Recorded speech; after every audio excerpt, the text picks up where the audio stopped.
Hello friends, कैसे हैं आप लोग। आज हम लोग पढ़ेंगे मास्टर डिग्री एमएसओ सोशियोलॉजी यानी समाजशास्त्र, जिसमें आज हम पढ़ेंगे एमएसओ 001 के खंड 1 में इकाई 2 समाजशास्त्र के संकल्पना एवं सिद्धांत, जिसमें आज हम आपके लिए लेकर आए हैं संकल्पनाओं से प्रमेय तक यानी प्राकृतिक विज्ञान। तो वीडियो स्टार्ट करने से पहले जो भी फ्रेंड्स हमारे चैनल पे नए आए हैं, कृपया चैनल को सब्सक्राइब कर ले और बेल आइकन को प्रेस कर दे, ताकि जो भी लेटेस्ट वीडियो हमारे चैनल पे आए वो सबसे पहले आपको मिल सके। तो आइए ज्यादा टाइम को न किल करते हुए चलते हैं अपने टॉपिक पर, संकल्पना एवं सिद्धांत में संकल्पनाओं से प्रमेय तक यानी प्राकृतिक विज्ञान। तो वीडियो को स्टार्ट करते हैं। गणित और बीज गणित के बीच के अंतर को ध्यान में रखना उपयोगी होगा। पहले मामले में हम गणित और बीज गणित के बीच के अंतर को ध्यान में रखना संकल्पनाओं से प्रमेय तक में उपयोगी होगा। पहले मामले में हम हर ऐसा प्रश्न हल करने का प्रयास करते हैं जो हमारे समक्ष आता है। 2 सवालों से 3 सवालों आदि को जोड़े या अभ्यास करें। 1 2 3 घटा करने से संबंधित है या इसका संबंध गुणनफल और विभाजन से है। प्रत्येक अभ्यास को निजी तौर पर हल किया जाता है। बीज गणित हमारे पास सूत्र या सवाल सुलझाने का एक तरीका है। यदि a प्लस बी को a प्लस बी से गुणा किया जाए तो हम देखते हैं कि पहले समुच्चय में a से शुरू करने पर हमें निम्नलिखित परिणाम की प्राप्ति होती है।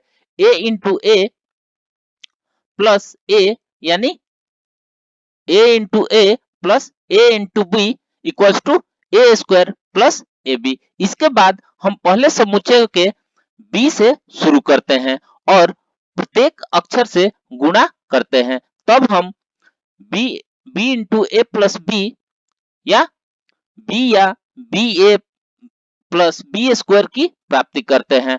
अब हम ऐसे परिणामों को जोड़ते हैं, हमें a square plus 2ab plus B square की प्राप्ति होती है। इसलिए हमारे पास a प्लस बी का whole square equals to a square plus 2ab plus B square, और इसी तरह a प्लस बी का होल स्क्वायर का सूत्र है, जिससे हम आगे परिणामों की प्राप्ति कर सकते हैं। लेकिन आइए पहले सवाल a प्लस बी का whole square equals to a square plus 2ab plus B square के साथ बने रहते हैं। यह सूत्र a b के सभी मानों के लिए वैध होगा। इस तरह a equals to b, b equals to 3 और हो सकता है, और हमारे परिणाम होंगे 2 square plus 2.3 plus 3 square equals to 4 plus 12 plus 9 equals to 25। इस तरह हम वांछित परिणामों की प्राप्ति के लिए a या b के मानों को बढ़ा सकते हैं।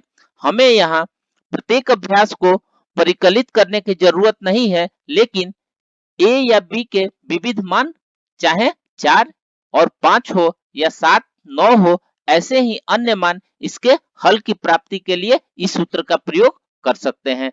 बीजगणितीय अभ्यास बहुत सारे मामले पर लागू होता है। यह किसी सिद्धांत की खोज करने जैसा है या प्रत्येक परिकलन को निजी तौर पर करने की यह सामान्य विधि है। एक ही किस्म के विविध मामलों को हल करने की खोज फॉर्मूला विकसित करने की ओर एक कदम है। यह विधि प्रमेय कहलाती है।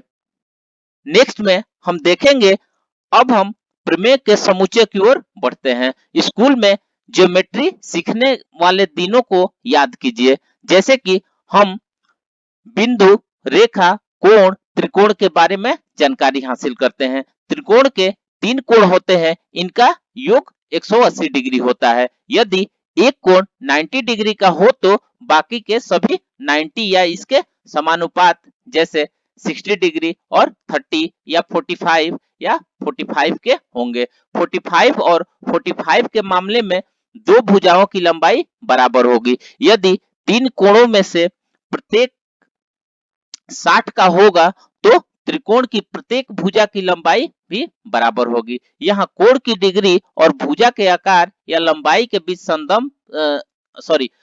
संबंध स्थापित होता है। इस तरह हम त्रिकोणों एवं चतुर्भुजों के बारे में अध्ययन कर सकते हैं और संबंध 28 प्रमेय तक पहुंच सकते हैं। इस तरह प्रमेयों का अंतः संबंध सिद्धांत को बनाता है। जैसे कि उदाहरण में हम देखते हैं कि बिंदु, रेखा या सीधी रेखा और कोण जैसे प्रदत्त शब्द संकल्पनाएं हैं, इनका आपसी संबंध प्रमेय है, इनके बीच का अंतः संबंध सिद्धांत है। प्राकृतिक विज्ञान में जैसे भौतिकी और रसायन में हमें बहुत शब्दों से अवगत होते हैं। संकल्पनाओं में निहित इनके अंतः संबंध और इसके बाद आपसी तालमेल सिद्धांत या नियमों को उत्पन्न करता है। अब हम सेब का एक उदाहरण ले लेते हैं। यह पेड़ से नीचे गिरा, यह एक प्राकृतिक घटना है, लेकिन जब न्यूटन ने प्रश्न पूछा कि सेब जमीन पर क्यों गिरा, उसने गुरुत्वाकर्षण के सिद्धांत को प्रतिपादित किया। यहाँ उसने सिर्फ सेब को गिरने की बात नहीं की, बल्कि पाया कि सभी वस्तुएं जमीन की ओर गिरती है, लेकिन यदि पृथ्वी गोल है तो पृथ्वी के दूसरी तरफ के लोग क्यों नहीं गिरते। यह शंका हमारे ग्रामीणों द्वारा अभिव्यक्त की गई। विश्व के दूसरी तरफ बसे अमेरिका क्यों नहीं गिरते। न्यूटन के पास इन बातों का उत्तर था, सभी वस्तुएं पृथ्वी के केंद्र की तरफ गिरती है। इससे हमें वस्तु के गिरने की वजह का स्पष्टीकरण मिल गया।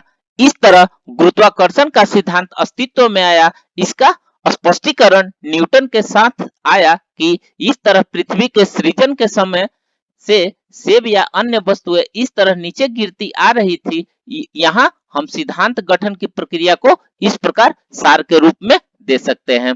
जैसे सिद्धांत किसी बात के आवर्तन की संख्या है और यह दीर्घकाल में सार्वभौमिक रूप से वैध व्याख्या है। जिन दशाओं के अंतर्गत सैद्धांतिक कथन सत्य साबित होंगे, उन्हें स्पष्ट करने की जरूरत है। सिद्धांत का संशोधित किया जा सकता है यदि आगामी अनुभव ऐसी नई स्थितियां उत्पन्न करे जिसे नवीन माना जा सके। सिद्धांत परिशोधित दावा है। उदाहरण है अणु का सिद्धांत है, जहां अणु के विखंडन के बाद पदार्थ का अविभाजनीय भाग को परिशोधित करना पड़ा। 92 से परे तत्वों की खोज के मामले में पहले ही व्यक्त कर दिया गया है। गुरुत्वाकर्षण के सिद्धांत को एक नए नजरिए से देखा गया, जब गैर पदार्थ या प्रकाश जैसे बल को आइंस्टाइन ने गुरुत्वाकर्षण से जोड़ा है। विज्ञान की इस नजरिया से अवैयक्तिक है कि नियम एवं सिद्धांत अपनी सत्यता के लिए व्यक्ति की स्थिति पर निर्भर नहीं करते हैं, चाहे वह राजा हो या प्रधानमंत्री, पादरी हो या बुद्धिजीवी स्वयं। जब संकल्पनाओं और सिद्धांतों के बारे में मौजूदा ज्ञान के आधार पर समस्या का समाधान होता है या छानबीन की जाती है, तो इसे निगमनात्मक उपगम कहते हैं। हम सिद्धांत की तथ्यों की ओर बढ़ते हैं। जब हम तथ्यों की व्याख्या करते हैं तो प्रतिक्रिया आगमनात्मक प्रक्रिया कहते हैं। आगमनात्मक एवं निगमनात्मक प्रक्रियाओं के बीच का अंतर संबंध विज्ञान की विधि का गठन करता है। यहाँ प्राप्त निष्कर्ष अंतिम है और परीक्षण एवं परिशोधन के अधीन है। प्रक्रिया के रूप में विज्ञान में संशोधनीय प्रस्ताव सम्मिलित होते हैं। कुछ रचनाकारों का मत है कि विज्ञान दुगनी वृद्धि करता है, जैसे हर 10 वर्षों के बाद और 50 वर्षों के बाद कुछ चुनिंदा निष्कर्षों या सैद्धांतिक कथनों की संशोधन की जरूरत पड़ती है। तो फ्रेंड्स, इस प्रकार आज हमने संकल्पना एवं सिद्धांत में संकल्पनाओं से प्रमेय तक यानी प्राकृतिक विज्ञान के बारे में पढ़ा। तो मिलते हैं एक नए वीडियो के साथ में, तब तक से हमारे चैनल पे बने रहिए। धन्यवाद।